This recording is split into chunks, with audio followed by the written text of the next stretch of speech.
अस्सलाम वालेकुम everyone, welcome to our channel future scientist. आज हम बात करेंगे कार्बीन की स्टेबिलिटी और उसकी प्रॉपर्टीज़ के बारे में। So let's start. लेकिन उससे पहले हमारे चैनल को ज़रूर सब्सक्राइब करें और हमारी वीडियोस को लाइक और शेयर ज़रूर करें, ठीक है जी। सो आज हम अपना टॉपिक स्टार्ट करते हैं, कार्बीन्स की स्टेबिलिटी एंड इट्स प्रॉपर्टीज़। कार्बीन्स जो हैं इनके 2 कोवलेंट बॉन्ड्स होते हैं और इसके पास 2 अनशेयर्ड पेयर इलेक्ट्रॉन्स होते हैं जो कि वैलेंस इलेक्ट्रॉन्स हैं। ये हाईली रिएक्टिव होती हैं और इनका जो लाइफ टाइम होता है वो 1 सेकेंड से भी लेस होता है। It have a life time less than 1 second. कुछ एग्जांपल्स हैं यहाँ पे हमारे पास: dichlorocarbene, acyl carbene, methyl carbene and this one is vinyl carbene. Main topic जो है हमारा आज का स्टेबिलिटी ऑफ कार्बीन्स की हम बात करेंगे। कार्बीन्स में भी exist in the form of singlet और ट्रिपलेट। कार्बीन्स जो होती हैं ये सिंगलेट की फॉर्म में भी हो सकती हैं और ट्रिपलेट की फॉर्म में भी हो सकती हैं। ये बेस करता है उनकी इलेक्ट्रॉनिक स्पिन्स की बेसिस पे, ठीक है। ये मेन चीज़ याद रखनी है कि वो ट्रिपलेट या सिंगलेट की फॉर्म में कार्बीन्स हमेशा अपनी इलेक्ट्रॉनिक स्पिन्स की बेसिस पे होती हैं। अगर हम कार्बन की इलेक्ट्रॉनिक कॉन्फ़िगरेशन की बात करें, this one is 1s2, 2s2 and 2p2, ठीक है।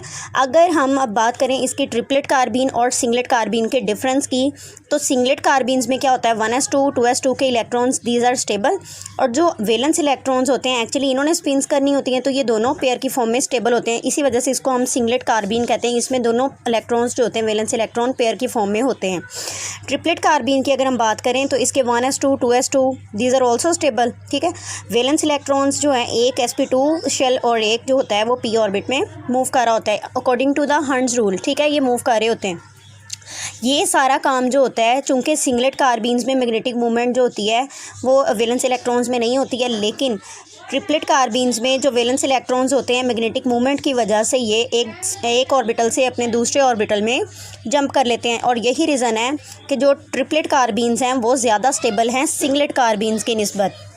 इसी तरह हम इस टेबल को डिस्कस कर लेते हैं। इसमें कार्बीन्स की कुछ स्ट्रक्चर्स दी गई हैं, साथ में हाइब्रिडाइजेशन, उसकी ज्योमेट्री, उसकी स्टेट और बॉन्ड एंगल्स दिए गए हैं। This table is very very very much important students.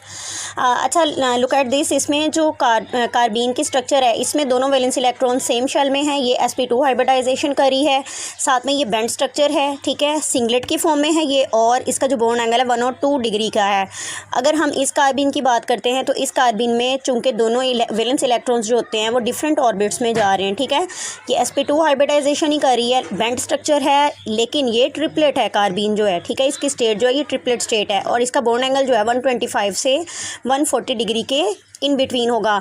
अगर हम इस कार्बीन की बात करते हैं तो इसमें दोनों इलेक्ट्रॉन्स जो होते हैं वो एक दूसरे के एंटी पैरेलल फॉर्म में स्पिन्स कर रहे होते हैं। ये sp हाइब्रिडाइजेशन में आ जाती है। इसका स्ट्रक्चर लीनियर है लेकिन ये जस्टिफाइड नहीं है प्रॉपरली, ठीक है। अच्छा, ये भी ट्रिपलेट की फॉर्म में है because electrons are not in a pair form, they are also in the form of single electrons. अच्छा, इसका जो बॉन्ड एंगल होगा 140 डिग्री के इक्वल होगा। अब मेन टॉपिक की हम बात करते हैं कि कार्बीन इतनी स्टेबल क्यों होती हैं। चूँकि कार्बीन जो होती हैं इनमें रेजोनेंस होती है। रेजोनेटिंग स्ट्रक्चर्स हैं कार्बीन की, आपको दिखाई गई। इसमें कार्बीन देखें जो कि अटैच्ड है, इसमें 2 इलेक्ट्रॉन जो इसके फ्री होते हैं, इसके साथ इसको नाइट्रोजन को अटैच किया गया है। नाइट्रो ग्रुप के ऊपर भी चूँकि इलेक्ट्रॉन का एक लोन पेयर होता है, ठीक है। अब ये क्या कर सकता है कि ये अगर लोन पेयर अपने आप को यहाँ शिफ्ट करता है तो यहाँ शिफ्ट होने की वजह से यहाँ पर पॉजिटिव चार्ज आ जाएगा नेक्स्ट में, और यहाँ पर एक बॉन्ड क्रिएट कर सकता है ना ये। चूँकि यहाँ पर बॉन्ड क्रिएट होगा तो कार्बन जो है उस पर नेगेटिव चार्ज आ जाएगा, ऐसे ही है। और इसकी एक और रेजोनेटिंग स्ट्रक्चर जो है, अगर हम इस ऊपर वाली स्ट्रक्चर को एज इट इज़ रहने दें, नीचे वाली जो कार्बन यहाँ पे जिसका लोन पेयर यहाँ पे प्रेजेंट है, अगर ये अपना लोन पेयर ट्रांसफ़र करता है कार्बन को तो कार्बन पे नेगेटिव चार्ज आ जाएगा और इस वाली नाइट्रोजन के ऊपर पॉजिटिव चार्ज आ जाएगा। तो इस तरह से ये कुछ रेजोनेटिंग स्ट्रक्चर्स हैं कार्बीन्स की जिसकी बेसिस पे वो स्टेबल होती हैं, ठीक है। Triplet carbenes are more stable than the singlet carbenes. तो इससे ये बात प्रूफ हो गई कि वाकई जो ट्रिपलेट कार्बीन्स होती हैं वो सिंगलेट कार्बीन से ज़्यादा स्टेबल होती हैं। ये थी stability of carbenes. So students, I hope आपको समझ आ गई होगी।